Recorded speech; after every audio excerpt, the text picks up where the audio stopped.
Bueno, acá estamos en Mahon Meir, seguimos estudiando y profundizando.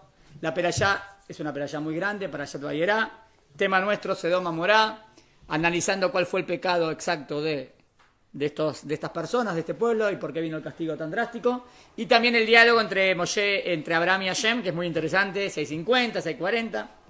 Bueno, comienzo con un poco de humor, 4 chistecitos más. Dice así: te amo, le dice. ¿Cómo sabes que es amor? Porque pienso en ti y no puedo respirar. Eso es asma. Bueno, entonces te asmo. No. Malísima. El médico me dijo que si cuido lo que como, no engordaré. Llevo 2 horas acariciando unas empanadas. Ojalá me funcione. ¿Está? Y 3 más, que las mujeres no se enojen, son chistes nada más. Cuando una mujer dice, ¿qué? ¿Qué? No es que está sorda, es que en su infinita misericordia te está dando la oportunidad de arrepentirte de lo que dijiste. Las batallas contra las mujeres son las únicas que se ganan huyendo. Y la última, discutir con una mujer es como ser arrestado. Todo lo que digas puede y será usado en tu contra. Así que utiliza tu derecho a guardar silencio. Esa chiste, bueno. Nos reímos un poquito, gracias. El cable se me fue. Sí, le damos batería a esto. Bueno. Estamos en la hojita. Se me trabó por poner esto. A veces cuando pones el cablecito. Ahí está. Estamos en la hojita. Tienen 180 y la anterior, 185. ¿Está bien? Paso a 185. Dijimos que, según Yeshayahu le dice a Israel, ¿por qué están pecando como Sedom y Amorá? Entonces yo digo, entonces lo que le está diciendo a Israel es como Sedom y Amorá. Y le dice, es una injusticia, hay mucha injusticia, mucha corrupción, no ayudan al desválido. Entiendo que eso era lo que había en Sedom y Amorá. Dijimos, aparentemente el pecado de Sedom y Amorá era del hombre al prójimo. Seguimos. Esto lo dice en... esto que voy a decir ahora está en los Teilim, en los últimos 2 renglones antes. Salmos, capítulo 11, pasuk 5. Es obvio que se está refiriendo a la gente de Sedom y Amorá. Sedom y Amorá, hay que ver el contexto, ¿no? Y allí dice: el Eterno detesta al malvado y al que ama la injusticia. Hará llover fuego, azufre y un viento abrasador sobre ellos. Llueve y azufre, ¿dónde fue? ¿Quién tuvo este castigo? Sedom y Amorá. Está claro que está parafraseando y está diciendo a Israel que está actuando mal. De este versículo vemos que el pecado de la gente de Sedom y Amorá era que eran injustos. ¿Ven que dijo? El que ama la injusticia está muy mal. Y malvados. Y es por eso que sobre estas 2 ciudades hizo llover fuego y azufre. ¿Está bien hasta acá? Entonces hasta ahora nos mantenemos en injusticia, ¿no? Injusticia, corrupción. Génesis 13, fácil para acordarse.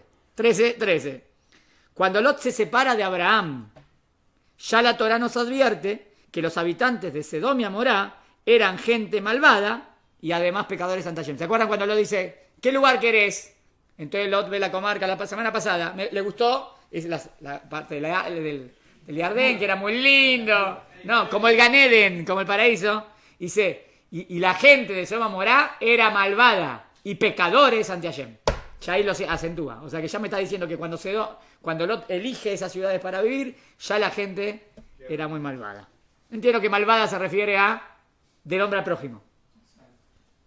Hasta aquí podríamos deducir que el gran pecado de estas ciudades era que eran malvados e injustos. Pero si analizamos más adelante cuando los ángeles van a la casa de Lot, ¿se acuerdan? ¿Qué pasa cuando los ángeles van a la casa de Lot? Viene la gente y le dice, sáquenlos que los queremos conocer. Conocer, bueno, todos raros eran. ¿Está bien? Entonces, ¿qué dice Lot? ¿Se acuerdan? Saca a sus hijas. Lot dice, tomen a mis hijas. También Lot está medio...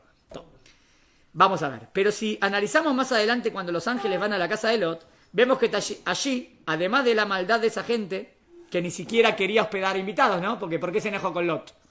Porque tenía invitados. Se agrega el tema de la perversión sexual. Otro tema que hay en Sedom y Amorá. perversión sexual, pues pretenden violar a los invitados y nos detalla que no se trataba de un pequeño grupo de inadaptados sociales, sino que estaban todos, ¿cómo dice ahí el pasuk? Desde los ancianos hasta los más jóvenes. ¡Wow! Estaban todos. ¿Para qué me dice el pasuk ahí? Desde los ancianos hasta los más jóvenes. Habían todas las edades. Exigiéndole a Lot que los saque para que puedan abusar de ellos. Es decir, ahora se agrega a la maldad e injusticia el tema de la depravación sexual generalizada. ¿Lo vimos en Noaj también eso? ¿Cuándo? ¿Se acuerdan algún un versículo en Noaj? Y los hijos de los jueces tomaron a las mujeres de los hombres porque les gustaban a todos. ¿Se acuerdan? Sí. Que dijimos, no era hijo de Malahim, eran hijos de los líderes que tenían que dar el ejemplo de los poderosos. Tomaban a las mujeres que querían. O sea, a la fuerza, tomaban a las mujeres que querían a la fuerza. O sea que no habitaba alguien humilde porque abusaban de él. ¿Eh? No podía habitar alguien humilde dentro de su don porque... Claro, exactamente. Muy bien, es verdad. Así, o sea, ahí hay una gran injusticia, porque la persona que, si habría alguna persona buena, enseguida todos lo maltratan, lo matan, no queda nada. Entonces, eso puede ser eso que el clamor de la ciudad sube a Hashem. Vieron que hay un paso que dice, voy a ver si es tan así. Eso también hay que analizar después, porque Dios sabe todo, que voy a ver si es así. Bueno, el pasaje ese viene a decir que van a bajar los malajim, y en ese episodio vamos a demostrar en qué nivel espiritual está Sedom Amora.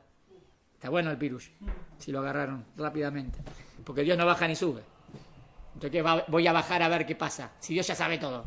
No, voy a enviar a ciertas personas, que son esos malajim, que hay que entender quiénes son también, otra clase, que hicimos. Si pueden verla en YouTube, analizamos quiénes son los malajim. A lo mejor vemos... Bueno, sigo. A pesar de toda la maldad de estas personas, Dios no actúa sino porque el clamor de esa gente llega hasta los cielos. Ahí dice el pasuk. Cuando el clamor de la gente llegó hasta los cielos. Las personas claman cuando están sufriendo a causa de la injusticia. Es decir, puede ocurrir el caso de que a pesar de que la sociedad es injusta y se cometen maldades, digamos que hay muchas maldades, ¿está bien? La gente no se queja y viven acostumbrados a ello. Aprenden a manejarse y moverse bajo esas reglas. Llegado el caso, cada individuo sabe poner en práctica ciertas artimañas, mentiras, maldades, para poder lograr reparar el daño que le causaron o para alcanzar sus metas personales. Interesante esto, ¿eh? ¿Qué pasa si la sociedad completamente es corrupta, pero se entienden entre ellos? Son todos corruptos, pero no hay alguien que sufre. O cada uno, ¿está bien?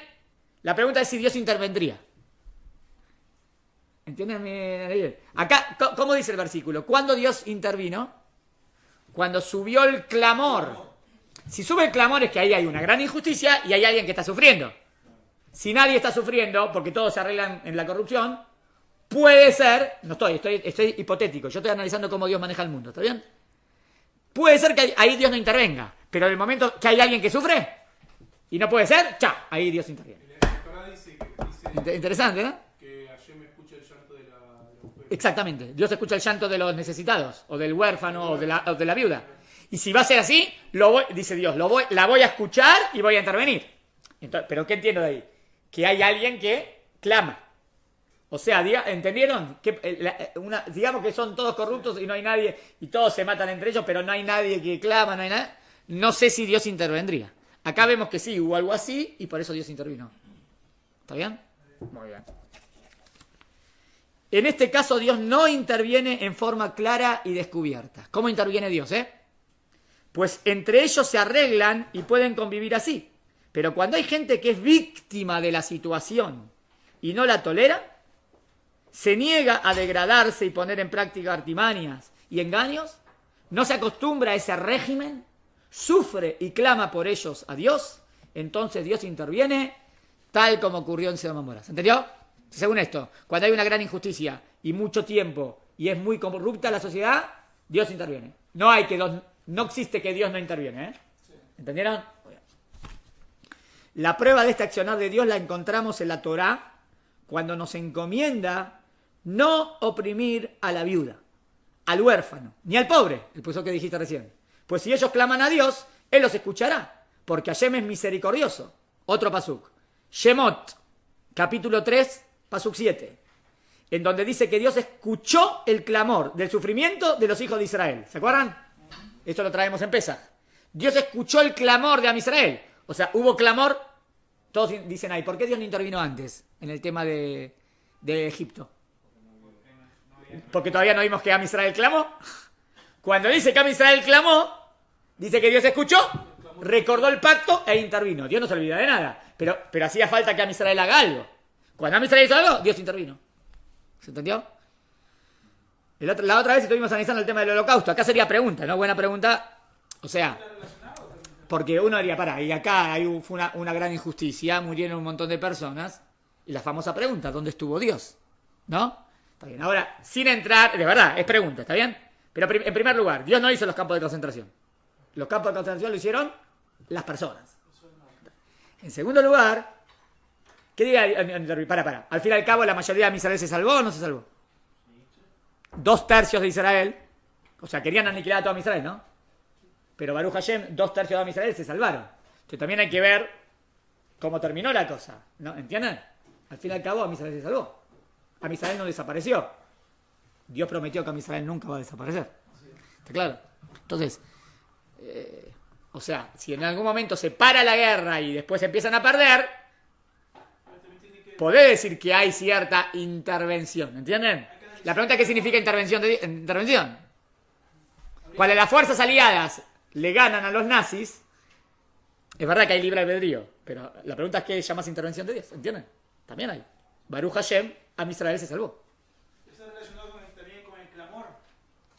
No, pero yo entiendo que ahí hubo clamor todo el tiempo. Desde el momento que empezaron los campos de concentración hay clamor, ¿no? Entonces ahí sería pregunta. Claro, hay clamor y ¿por qué Dios todavía no interviene? Esa sería la pregunta. No dije que tenga respuesta. Yo nada más quise decir que no digan no intervino en la salvación. ¿Por qué? Si vas a decir, ¿por qué Dios para? Al fin y al cabo nos salvamos. Estamos existiendo. Volvimos a la tierra de Israel. Estamos acá estudiando acá en una yeshiva, ¿no? Bueno, no triunfaron ellos. Am Israel existe. Sigo. Ellos sí se destruyeron. Más sin embargo, ellos sí se destruyeron. Ellos sí, ellos perdieron. Sí. Generación. Exacto. Está bien, igual, sí. Está bien. No, lo relaciona con los nazis. Seguimos. También en Génesis 21:17, a ver dice que Dios escuchó la voz del joven Ismael que lloraba. Esa es nuestra perashá. Y en nuestro propio párrafo, ¿entienden? ¿Se acuerdan que dice? Y Dios, Asherayu Sham, escuchó el clamor de Ismael. Era un niño que está sufriendo, ¿no? Entonces, ¿qué hizo Dios enseguida? Intervino y le reveló a Agar donde había agua para que le dé agua. ¿Está bien? Y en nuestro propio párrafo dice, el clamor de Sedom y Amorá que llega hasta mí es tremendo. Si realmente es como el clamor que ellos claman, entonces lo destruiré. ¿Ven? Si es exacto, como está pidiendo, y es así, entonces Hashem va a tomar. También los ángeles le dicen a Lot, pues destruiremos nosotros este lugar, pues es enorme su clamor ante Dios. ¿Entendieron lo que trajimos? Trajimos 4 lugares que vemos que es importante el tema del clamor, de pedir a Dios. Y que ahí aparentemente Dios tiene más intervención. O sea, cuando hay tefila, hay más intervención de Dios. Pero Dios espera que el ser humano pida. ¿Está bien? Muy bien. En conclusión, vemos que si existe una gran injusticia o maldad entre el hombre y el prójimo y clama, entonces Dios interviene. ¿Están de acuerdo con la conclusión? Sacamos conclusiones de los Pesukim. ¿Están de acuerdo? Vimos que había gran injusticia, sí. Corrupción, sí. Después vimos que estaba el segundo punto, que haya clamor. Sí. Y después vimos que Dios interviene. Entonces, ¿qué conclusión tengo? Que si pasa A y pasa B, normalmente Dios interviene. ¿Está bien? ¿Cómo sacamos cómo Dios maneja el mundo? Estamos estudiando cómo Dios maneja el mundo. Bueno, no digo que siempre es fácil ver los puntos, pero puntos generales. Bueno. También interviene cuando se comete asesinato, idolatría y relaciones sexuales prohibidas. Las 3 juntas. Estas son cosas que tienen que ver entre el hombre y Dios. Entre el hombre y su prójimo, Dios interviene cuando la gente se dirige a Dios suplicando. Pero cuando se trata entre el hombre y Dios... Esperen, ¿qué pasa si están las 3 pecados capitales? ¿Qué dice la Gemara? ¿Que por qué vino la destrucción del primer templo? Porque había asesinato, incesto, idolatría. Entonces, ¿qué está diciendo ahí la Gemara? Que si están esos 3 pecados muy grandes en una sociedad, caput, se viene el castigo. ¿Está claro? ¿Está bien? O sea que también puedo ver otras posibilidades. Que haya intervención total de Dios ante tales pecados grandes, ¿no? Idolatría y asesinato, es lo peor. En el diluvio, a ver, si bien se trataba de una falta entre el hombre y su prójimo, vemos que no hubo clamor. A ver, buena pregunta. Ahí no hay ningún paso que hubo clamor, pero Dios intervino. ¿Entendieron la pregunta? Entonces, ¿cómo es? ¿Hay una posibilidad así también? Y no obstante, Dios interviene. La explicación en que en el diluvio, si analizamos los versículos, veremos que son mucho más enfáticos. A ver, más que lo de Sodoma y Gomorra. Todos sus actos eran completamente malos y toda la humanidad se hubiera desviado. Eso lo vimos en Sodoma y Gomorra. ¿Hay un pasuk así en Sodoma y Gomorra? Sodoma y Gomorra dice que hay mucha corrupción y mucha maldad. Pero no hay, acá en Noajes, toda la humanidad es todo malo en las acciones, en las intenciones y en los pensamientos. Bueno, si hay algo así, veo que Dios también viene. ¿Entendieron la conclusión? El pasuk es contundente ahí en Noajes. Tampoco eran tantos y destruyó el mundo, digamos, hay diferencia.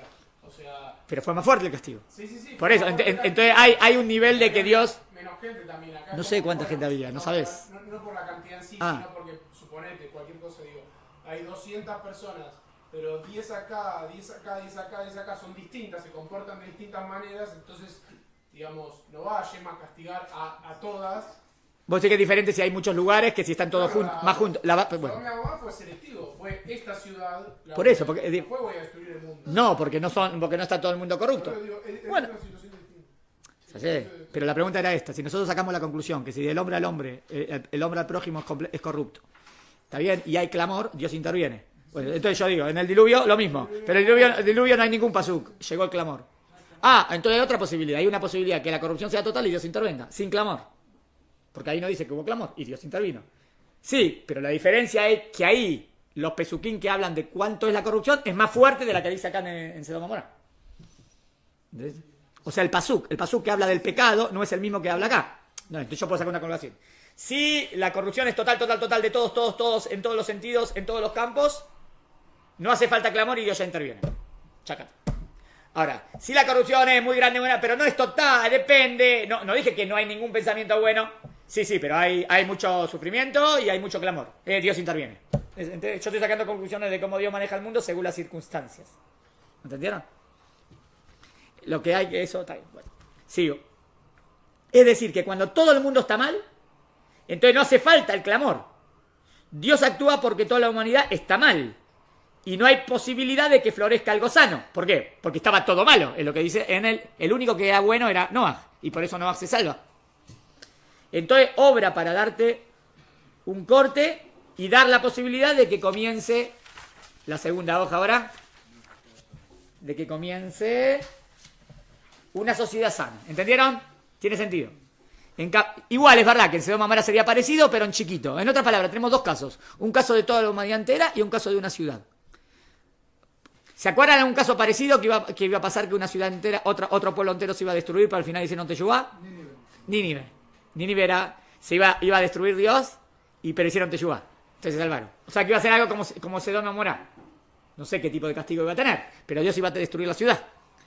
Y ahí vemos que en Nínive también el paqueado era del hombre al prójimo. Interesante, ¿eh? Interesante eso, que siempre es del hombre al prójimo. Como que Dios es más tolerante cuando es con respecto a él. Pero cuando respeto entre ustedes, no. ¿Ustedes se me llevan bien o se me llevan bien? Acá no. Acá está.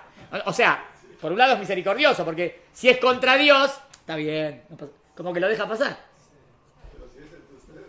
No. Lo que voy a decir que es interesante, digamos, este gris, entre comillas, esta cosa intermedia, se ve en Lot, porque recién estaba leyendo que que Lot no es que dice directamente, bueno, te vamos a salvar, bueno, dale, sálveme, no. Está bien. Agarrando de la mano. Sí, vamos, es perfecto. Y dice encima, le dicen, para que no te mueras, anda, van a destruir la ciudad, para que no te mueras, anda a este lugar. Y él dice, bueno, pero acá hay una ciudad chica. Que está bien. Como que ni siquiera hace exactamente... En otra palabra, ese gris de cómo es Lot es lo que queremos analizar cómo Dios manejó el Pérez. Todavía no lo quise decir. Ahora viene el Hidush. En cambio, cuando se trata de una ciudad... Primero termina este tema. Cuando se trata de una ciudad específica, si no hay clamor, no actúa, pues a pesar que en esa... Dios no interviene, eso no actúa, pues a pesar que en esa ciudad sean muy malos, habrá otras ciudades que haya gente buena. Entonces, eso es lo que quisiste decir a lo mejor antes. Entonces, si cabe la posibilidad de que haya gente justa en el mundo, entonces todavía no viene la destrucción total. ¿Entendieron? ¿Qué fue lo que los llevó a la gente de Sodoma y Gomorra a caer tan bajo? ¿Por qué eran tan bajos, tan egocéntricos, tan materiales? ¿Qué los llevó a pecar? Esto. En Yehezkel 16:49 dice: este fue el error de Sedom: soberbia, abundancia de pan y tranquilidad. Pero no ayudaron al pobre y al desprotegido. Se llenaron de orgullo y han obrado inmundicias delante mío. Está bueno este pasaje de Yehezkel, ¿no? Nos trae interesante lo que pasa ahí. O sea, tenían mucho, pero nunca ayudaban a nadie. Eso Dios no lo tolera. Porque ¿quién te dio esa abundancia? Dios te la dio. ¿Y vos qué haces con esa abundancia? Al contrario, si alguien tiene invitados, como Lot, lo castigas. Es anti-Gesed.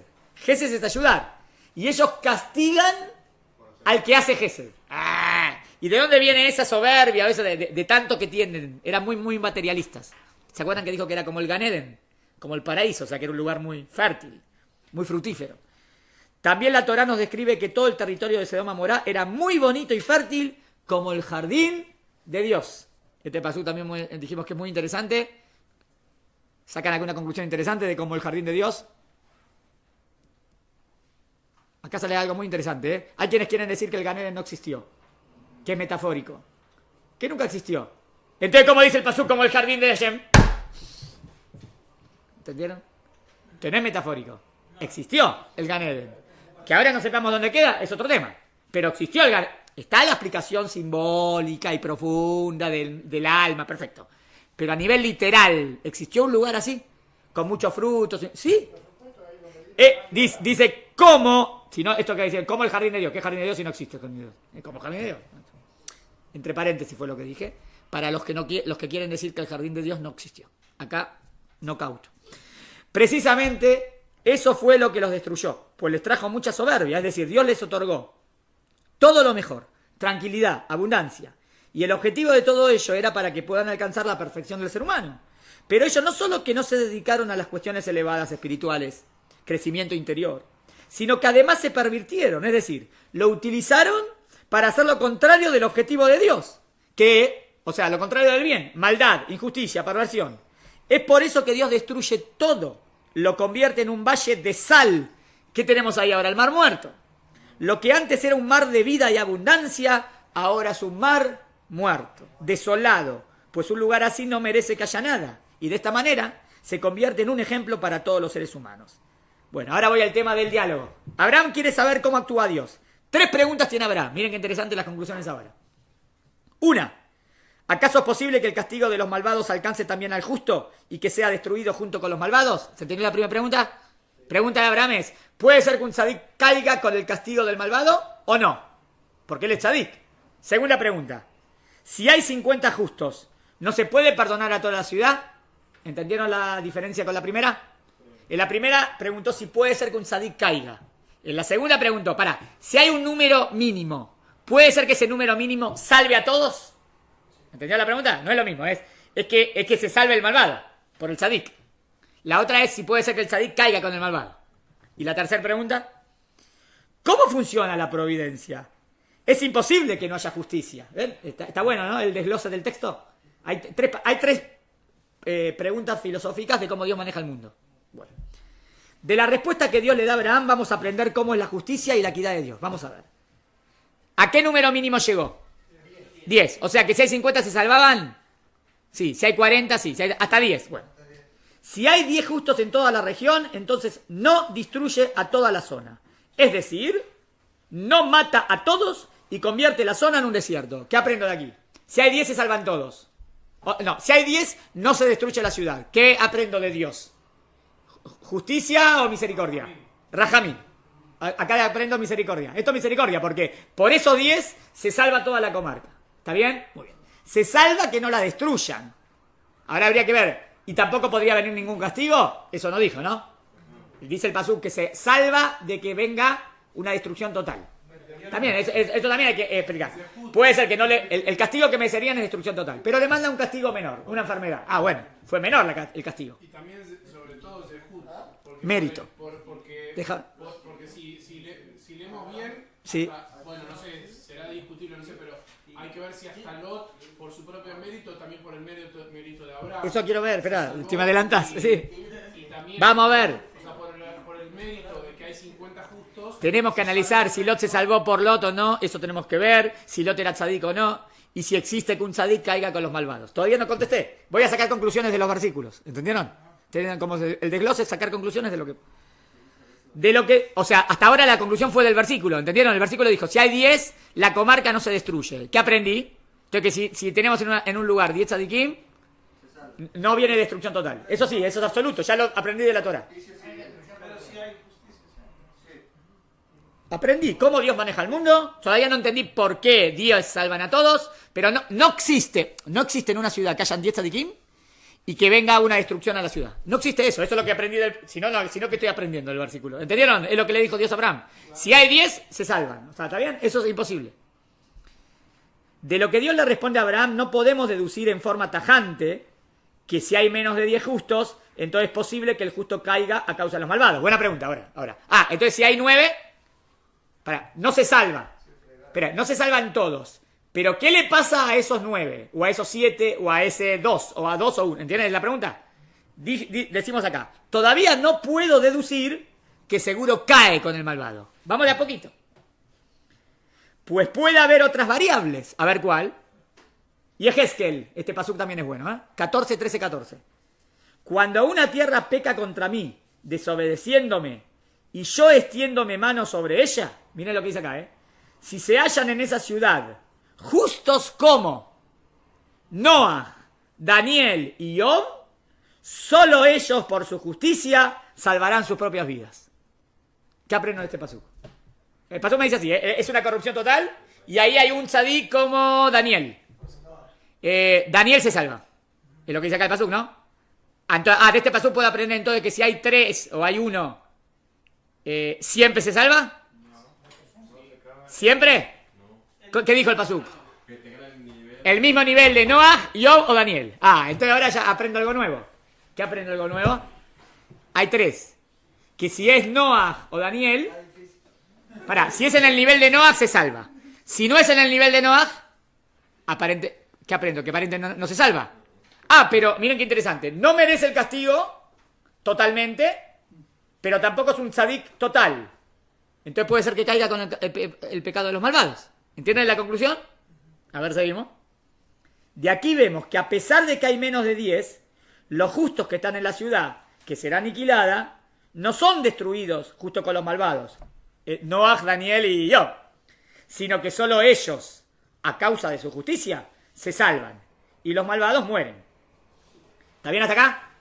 ¿Hasta acá? ¿Están de acuerdo con la conclusión? Yo tengo una duda. Sí. Cuando dice Noah, Daniel y yo, ¿Y cómo ellos? En el nivel de ellos, en el nivel de tzadik de ellos. nivel separado de cada uno, porque Noah tenía un nivel. Sí. Pero son digamos que hay tzadik. Vamos a decirlo, en hebreo se diría tzadik gamur. Pero tzadik gamur también hay niveles. Digamos, hay tzadik de 9 puntos a 10 y hay tzadik de un 7, un 6. Un tzadik de 7, 6 no se salva.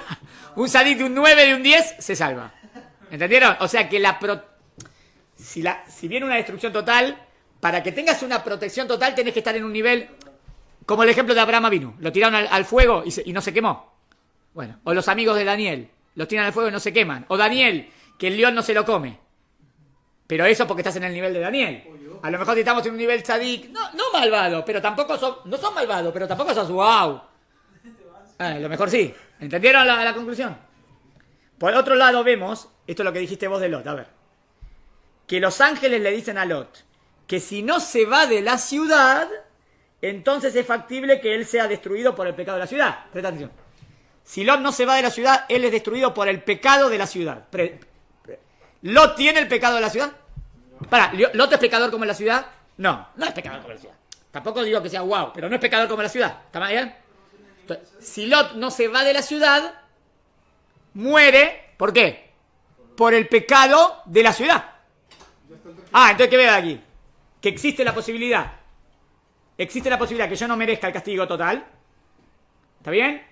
Pero por estar viviendo en ese lugar, caigo. ¿Entendieron la conclusión? por estar viviendo en ese lugar, porque estoy expuesto.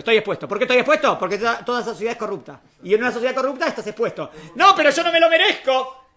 No te lo mereces. Sos Daniel, sos Job, sos Noah. No me exijas tanto. Ay, bueno. Pero también está el sentido común de una cosa es un día, 2 días, pero si vos estás mucho tiempo en un lugar, entonces... Y no, vale, pero él te dice, pero yo no me contagié. Pero también es que no ves nada, o sea, como está bien, pero que ayer pero- te pregunta, ¿qué vas a decir? en otra palabra, Che, que sos ciego, dale, en otra palabra, ¿dónde está la culpa? No tiene el pecado de la ciudad, pero ¿cuál es su culpabilidad? la indiferencia. La indiferencia, o quedarte ahí, o los cambiás y los mejorás, pero decís, no, pero no puedo. Bueno, entonces ¿por qué te quedás viviendo ahí? Claro. Entonces tenés culpabilidad. Pero él podría decir, pero yo sé que no merezco el castigo. Sí, pero si le viene... es tan grave lo que pasa ahí, que va a mandar un terremoto, y bueno, vos en el terremoto caíste igual, ¿entiendes? No, tiré una por decir. No, está bien, no. O sea, si vendría un castigo celestial, y vos estás en el lugar, tenés la probabilidad de desaparecer también. ¿Entendieron? Entonces a lo mejor hay una respuesta, la pregunta es porque Abraham que preguntó, ¿puede ser que el tzadik caiga con el malvado? ¿Se acuerdan la pregunta? Entonces, la respuesta sería, ¿a qué nivel de tzadik estamos hablando? Si estamos hablando de nivel de tzadik gamur, de tzadik completo, no cae, como Noah, como Job, no caen con el malvado. Si estamos hablando de una tzadik, ¿en qué definición? Que tiene más acciones buenas que malas, pero no es que es wow. ¿Y te quedás ahí? Entiendo del versículo que le dice, salí de ahí porque si no vas a caer, que podés caer. ¿Está buena la deducción del pasuk? Buenísima la deducción del pasuk. Pues allí dijimos que los justos se salvan a causa de su propia justicia. Esperen, ¿dónde está? Aparentemente esto contradice lo dicho en Yehezkel. Esperen, preguntamos. Recién acabo de decir que si el tzadik se salva. Y acá estoy diciendo que si Lot se queda, se muere. Esto contradice lo que dijo Yehezkel. Pues allí dijimos que los justos se salvan a causa de su propia justicia. Aunque sea que no hayan 10. Pero la respuesta va a ser que una cosa es Lot y otra... Bueno, ahora contesta. Para poder responder a esta aparente contradicción, debemos ser precisos y fieles al texto. Debemos decir que la regla para que los buenos se salven, si son menos de 10, es siempre, y cuando sean justos, completos. Es lo que dice Tzadik Gamur. Aquellos que están en el nivel de Noah, de Daniel y Job, obviamente, se salvan. Obviamente Lot no está en ese nivel. Es por eso que debe marcharse, pues si se queda puede ser destruido junto con el castigo de la ciudad. ¿Están de acuerdo con la conclusión? Es bueno. ¿Por qué si hay 10 justos, toda la comarca se salva? Ahora tenemos que analizar esto. ¿Por qué Dios maneja el mundo así? De que si hay 10 se salvan. ¿Tienen alguna idea? ¿Por qué 10 salvan a todos? ¿Qué hay en el 10? En 10 tzadikim. ¿El número en la pregunta? O... No, en alguna idea que esa idea hace que merezcan salvarse todos. La fuerza de influenciar. La fuerza de influenciar es una posibilidad. Si hay 10 tenés un minyan de tzadikim. Un minyan de tzadikim tiene mucha fuerza. Puede darte vuelta a la ciudad. Si puede darte vuelta a la ciudad, entonces no merecería la ciudad ser destruida. Porque todavía hay poder darle de vuelta. ¿Entendieron la respuesta? Y porque otra cosa también, que pueden abrir un Beit Knesset. ¿Está bien? ¿Está bien? ¡Ah! ¡Hay minyan! Sí, si hay minyan, no vamos a destruir una ciudad que tiene minyan. Está bien. Leo, ¿por qué si hay 10 justos toda la comarca se salva? Una posibilidad es que el mérito de estos 10 justos pesa más que los pecados de los malvados de la comarca. ¿Está bien? Posibilidad una. Hay un montón de pecados, pero acá tenés 10 justos. Y en la balanza, 10 justos pesan más. Entonces, no tiene por qué venir la destrucción. Una respuesta. Segunda respuesta. Otra opción es que si en esa comarca hay 10 individuos íntegros, eso nos demuestra que no es del todo mala esa sociedad. Pues de ella han podido surgir 10 personas buenas. ¿Está buena? ¿Entendieron? Espera, es corrupta completamente, merece la destrucción. En esa ciudad hay 10 justos, ¿no? Bueno, entonces, no es que está todo mal. Ahí hay 10 justos, entonces no tiene por qué ser destruida. ¿Entendieron? O sea, la respuesta 2 dice, hay mérito en la ciudad. ¿Cuál es el mérito? Los 10 justos. Está. Tercer punto. También puede ser que estos 10 justos puedan influenciar en la comarca e ir mejorando todos los demás. Tercera respuesta posible. 3 respuestas. Si no hay 10, entonces esas personas correctas lentamente se irán contaminando con los demás de la comarca, tal como le ocurrió a las demás hijas de Lot, que estaban casadas, vieron que se burlaron y se quedaron ahí y se murieron. En donde vemos que los propios yernos de Lot se reían de él y no se escaparon junto con él. ¿Por qué Lot se salva? A la pregunta, ¿por qué Lot se salvó? Posibilidades. Una, Lot hace un esfuerzo. Vemos que él tiene hospitalidad, recibe a los ángeles, se pone en peligro para salvarlos. ¿Eso lo vimos? ¿Vimos cierto mérito en Lot o no? ¿O todo desastre? Vemos mérito. Se arriesgó la vida y los invitó. Hizo todo en silencio, que nadie diga nada para que no lo agarren, pero por lo menos los invitó. Ellos se querían quedar afuera. Dijo, no, vengan a casa, vengan a casa. Corriendo el riesgo, porque en ese lugar está prohibido tener invitados. Vemos que los vienen a matar después. O a violarlos y matarlos. No sé qué quieren hacer. La familia de Lot también se salva.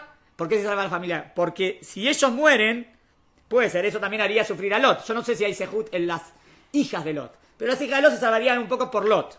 Pero esto más que justicia es misericordia. En el versículo 19-29, la Torah dice textualmente que Dios, miren el pasuk este. Y Dios recordó a Abraham y rescató a Lot. Es al final. ¿Qué dice ese pasuk? Ese pasuk me está diciendo que Dios lo salvó a Lot por Abraham, no por Lot. O sea, también Abraham va a sufrir si Lot ¿está bien? Entonces, tanto es la protección de Abraham, que Dios tiene a Abraham, que la influencia va inclusive para salvar a Lot. Puede ser acá que Lot no tiene tanto mérito, es por Abraham. También esto es misericordia. La bondad divina se pone de manifiesto, pues a pesar que Lot se atrasa, ¿se acuerdan? Lot se atrasa y viene los ángeles, vení, se quedó agarrando los dólares, los no sé, vamos, te vas a morir. Y lo agarran. Si él se atrasa, que se jorobe, ¿no? Sigue la ayuda. Los ángeles no comienzan a destruir. Miren lo que dice. Los ángeles no dicen, no podemos comenzar a destruir la ciudad hasta que salgas. Fíjense, hasta cómo. Y lo toman de la mano para sacarlo. No solamente eso, sino que además él le dice, no, pero yo tengo miedo. Y digo, quiero ir más a ciudad. Y dice, bueno, se va a salvar Zoar. O sea que Zoar se va a salvar porque Lot quiere vivir en esa ciudad. Miren todo esto. Y todo esto por Abraham. Se salvan a causa de Lot o a causa de Abraham que se salva Lot. Esperen, ¿qué aprendimos con esto? ¿Se acuerdan que queríamos aprender? ¿Por qué Dios le quiere decir esto a Abraham? Porque Dios quiere enseñarle a Abraham. Tzedaká u Mishpat. Entonces yo quiero entender, en el episodio de Sodoma y Gomorra, ¿dónde aprendí Tzedaká y dónde aprendí Mishpat? El que le vino el castigo a esta ciudad, que si hay una sociedad completamente corrupta y hay clamor, castigo. ¿Eso cómo se llama? Mishpat. ¿Dónde aprendí Tzedaká en todo este episodio? ¿Cómo Tzedaká? Si habían 10 se salvaban todos. Lot al final se salvó. Inclusive gracias a Abraham o gracias a Lot. En eso que aprendí, misericordia de Hashem. Tzedaká. Entonces Dios le enseñó a Abraham Tzedaká y Mishpat. ¿Entendieron? Claro, también me quería preguntar. Esperen, déjenme cerrar y escucho las dos preguntas. Conclusiones. Abraham no pretende salvar a todos los malvados y que nadie muera, sino que quiere entender la justicia y la misericordia divina. Ese era el objetivo central del diálogo. Abraham observa la forma de actuar de Dios, no solo misericordia sin justicia, ni tampoco justicia fría sin misericordia, sino justicia y misericordia. Y luego Abraham lo aplica en su vida diaria, inculcándoselo también a sus hijos. Eso es lo que decía el pasuk introductorio de todo esto. Es esta convicción inamovible de que Dios es justo y bondadoso, lo que le permite a Abraham cuestionarse. ¿Se acuerdan? Dijimos, ¿de dónde fue ese cuestionamiento? No era una discusión. Abraham está tan seguro que Dios es bondadoso y justo, que por eso quiere entender. Porque Abraham no tiene ninguna duda que Dios es así. Lo que le permite a Abraham cuestionarse hasta entender a fondo la manera que Dios actúa en el caso de Sedom y Amora. No se trata de una discusión inadecuada o irrespetuosa, sino de una reflexión profunda, basada en el amor y la convicción de un Dios que actúa en forma justa y bondadosa, digno de ser imitado por los seres humanos. A pesar de que todos los seres humanos deberían querer conocer e imitar los caminos de Dios, más importante aún es que los líderes lo hagan. ¿Por qué tan importante que esto se lo enseñe a Abraham? Porque Abraham es un líder. Y los líderes son los ejemplos, los que enseñan. Que son los que deben conducir al pueblo y juzgarlos. También los líderes también manejan así a su nación. Entonces es importante. O sea, Abraham también tiene que manejar a su familia con Tzedaká u Mishpat. Es por eso que Abraham, que será el padre de muchas naciones, como Moshe, que fue el líder del pueblo de Israel, ambos piden saber la manera en que Dios maneja el mundo para así ellos poder imitarlo. En todos este suceso de Sodoma y Gomorra figuran 14 veces el nombre de Dios, que tiene que ver con misericordia. O sea, 14 veces aparece Shema Vayá. ¿Está bien? Está ahí. Y 2 veces el nombre Elohim. ¿Qué ven? Que Elohim hace alusión más a la justicia. Interesante. 14-2. 7 contra 1. ¿Qué hay más? Más misericordia que justicia. Es decir, la justicia divina es con mucha misericordia una relación de 1 a 7. Hay 2 preguntas de 2 alumnos y termino. Se están esperando allá que se tienen que veo que se mueven rápido. ¿Quieren que dé saludos? Después al final doy saludos. Preguntas, 2 preguntas. Yo lo que decía era que también para mí, dentro de obviamente esto de Tzedaká y Mishpat, Sí. tienen... Déjalo. O sea, justamente toda esta parte, toda la parte última, Sí. tiene que ver con lo que se podría decir o ashpa, o sea, influencia, Influenciar, zehut y mérito, y en el sentido de influenciar para mal cuando, digamos, las personas hacen averot, hacen actos perversos o lo que sea, termina influenciando a toda la ciudad. Exacto. Y a su vez influenciar para bien en el sentido de que, digamos, lo que sería, entre comillas, la lógica espiritual, cuando una persona hace algo bien por el zehut de su acto de bien, perfecto. muchas veces se perdona o es como que eso... Sí. Como Sehut Avot, mérito de los padres. Trae perdón a todos por ese mérito que hay. Perfecto. Hazak Baruch, muy buena. Cuando nos dijo que una ciudad podía ser perdonada si habían 10 justos dentro de ella, Sí. Abraham clama por Sodoma y Gomorra y no se logra específicamente. Abraham quiere entender y quiere saber si por lo menos hay 10. Y Dios le enseña, si hay 10 los perdona a todos, pero no hay. Será por entendido que no hay. Ahora este caso viene, Lot intercede por Zoar y sí es perdonada. Entonces mi pregunta es, ¿será que dentro de esta ciudad sí habían 10 justos? Buena pregunta. No sabemos quién vivía en esta ciudad. Muy buena. No sabemos quién vivía en esta ciudad. Yo entiendo que ahí Dios quiere salvar a Lot por Abraham. Y eso es lo que le da el mérito. Y inclusive eso salva a Zohar. O si quiere decir, hay cierto mérito.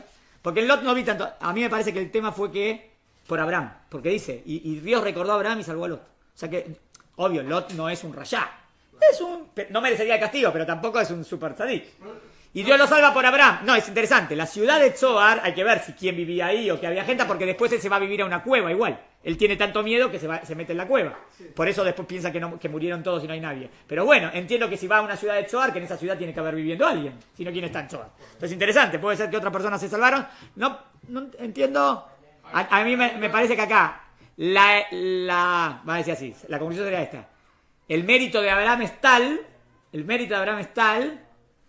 que es el mérito de uno, pero un gigante, ¿no? Que parece que influencia para salvar a Lot, e inclusive a la ciudad de Zohar, porque hay que salvar a Lot. Esa sería la conclusión. Pero es el mérito de Abraham. Anda a tener el mérito de Abraham. Lot es más el que hace Joel en el último minuto que a la mujer la convierte exactamente. En y él dice, bueno, no mira para atrás y por eso se salva. ¿Quieren que le dé una explicación lógica de por qué se convirtió en... Le doy una explicación lógica de por qué se convierte en estatua de sal. Está lloviendo, lluvia azufre. Está lloviendo eso, ¿no? Y la mujer quiere quedarse para ver qué pasa. Entonces, normalmente, ¿cómo se entiende? Que ella miró para atrás y se convirtió en estatua. Medio mágico. Está bien, quieren escuchar. Yo voy a dar una explicación racionalista. Está bien, a mí me parece que lo que quiere decir el versículo es ahí. Que ella se queda a ver qué pasa. Se retrasa. Y por eso le cae ese fuego y azufre y la mata. No salió con todo. No, o sea, yo no lo veo así como en dibujito animado. Que hizo así y se convirtió en una estatua. No así. Claro, no salió con todos y por eso cae en el pecado. Que se queda y por eso le agarra la lluvia de azufre. ¿Quieren aceptarla? No la quieren. Les dije una respuesta racionalista de lo que puede haber pasado. Y tiene sentido. No es así. Se queda esperando. ¿Qué dijo? No puedo mandar el castigo hasta que no te vayas. ¿Se acuerdan lo que dijo Lot? O sea que es importante que corra para que no. Pero del momento que va a venir, te agarra. Es como que cayó un meteorito. Y bueno, me salvé. No, si te cae el meteorito, te parten dos. No hay salvarse. Porque te cae. Bueno, pero ella se quedó del lado del que cayó el meteorito. Y bueno, le agarró la mató. Quise decir algo así. Muy bien. Sí, dudó, sí. Se ve que ella también estaba... Esperen, quieren mandar saludos. Le dicen saludos a la familia Ventura Casas. Y Chincha de Perú. ¿En Chincha de la ciudad? ¿O a la familia? Perdón. Vive en Chincha, Perú. Le mando saludos. Y me mandaron otro a Ingrid Castañeda del Salvador. 2 saludos que mandan, no sé, familiares o amigos de ustedes. Muy bien.